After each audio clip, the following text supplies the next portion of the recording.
عارف إن البطاطا دي من أقدم الأكلات اللي الناس عرفوها؟ أوهو، كانت زمان بتتقدم في القصور، والنهاردة رجعناها بشكل مختلف تماماً. بطاطا بالكراميل بول. تخيل الطعم، حلاوة البطاطا الطبيعية مع نعومة الكراميل، مزيج بسيط بس الطعم فخم جداً. أوهو، مش بس حلوة، دي وجبة فيها طاقة وفيتامينز، وبتدي إحساس بالدفى والراحة من أول لقمة. يامي.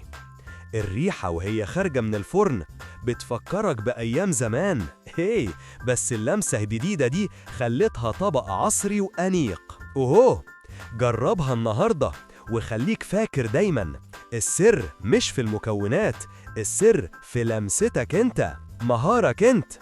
بطاطا بالكراميل، الطعم اللي يخطف القلب من أول مرة.